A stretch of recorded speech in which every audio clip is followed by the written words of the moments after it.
નમસ્કાર. નમસ્કાર બેન. ગુજરાત શૈક્ષણિક સાંસ્કૃતિક મંચ તરફથી આપને ફોરમ એવોર્ડ મળ્યો છે, તો સૌપ્રથમ આપનો પરિચય જણાવશો? મારું નામ સોજિત્રા દયાબેન સમજુભાઈ છે. હું અમરેલી જિલ્લાના કુકાવાવ તાલુકાના અમરાપુર પ્લોટ શાળામાં છેલ્લા 10 વર્ષથી જોબ કરું છું. ખૂબ સરસ. શું આપ જણાવી શકશો કે આપને આ એવોર્ડ મળ્યો તો આપની એવી કેવી શું કામગીરી રહી છે જેને લીધે આપની પસંદગી કરવામાં આવી છે?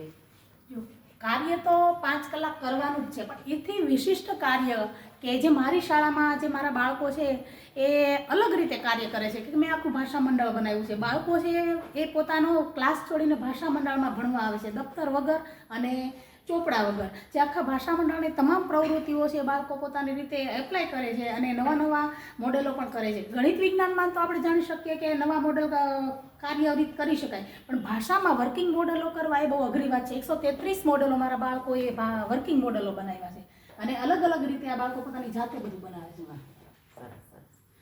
અચ્છા, ફોરમ એવોર્ડ આપને મળ્યો તો આપને કેવી અનુભૂતિ રહી, જરા જણાવશો અમને?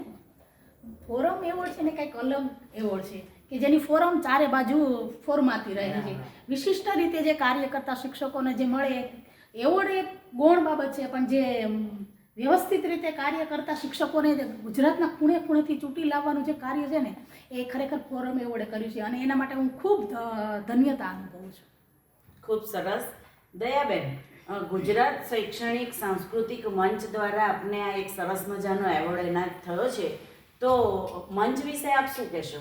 ગુજરાત શૈક્ષણિક સાંસ્કૃતિક મંચ છે એક એવું મંચ છે કે જેમાં કોઈ હોદ્દેદાર નહીં, કોઈ પણ તમે કહો ને કે આમ બધા સરળ સવા એક પાટી પર બેસવા વાળા માણસો, કોઈ હોદ્દેદાર નહીં, કોઈ ઉચ્ચ નહીં, કોઈ નીચ નહીં, પણ વ્યવસ્થિત રીતે બધાને એક સાથે એક પંગતમાં લઈને ચાલતી સંસ્થા એટલે ગુજરાત શૈક્ષણિક સાંસ્કૃતિક મંચ, અને એમાં જોડાયાનો આનંદ એ ખૂબ ગર્વની બાબત કહી શકાય. વાહ, ખૂબ સરસ. અચ્છા, આ એવોર્ડની જે ધનરાશિ આપને મળી છે તો આપ એનું શું વિચારી રહ્યા છો, અથવા તો શાળા કક્ષાએ એની શું પ્રતિક્રિયા રહેશે? આ એવોર્ડની ધનરાશિ છે ને એ હું તો મારી સ્કૂલમાં જ વાપરું છું. આ પહેલાં ચિત્રકૂટ એવોર્ડની છે, પછી શ્રેષ્ઠ શિક્ષકની એવોર્ડની છે. 25,000 હોય કે 5,000 હોય કે 50,000 હોય, તમામ રકમ હું મારી શાળામાં વાપરું છું અને મારા જરૂરિયાતમંદ બાળકો છે, કોઈ વાડી વિસ્તારના છે, કોઈ સ્લમ એરિયાના બાળકો છે, એના શિક્ષણની અંદર છે શું એને ઘટતી વસ્તુ આ મારી રાશિ દ્વારા હું આપું છું. અને મેં 3 દીકરીઓ એવી દત્તક લીધી છે છેલ્લા 4 વર્ષથી, જેનો તમામ ખર્ચો 12 સુધી ભણે ત્યાં સુધી હું ઉઠાવું છું. અને આવતા વર્ષની 5 દીકરીઓ, 2 દીકરાને 3 દીકરીઓ છે એને હું દત્તક લેવા ઈચ્છું છું. તમામ ખર્ચો હું ખૂબ સરસ, ખૂબ સરસ.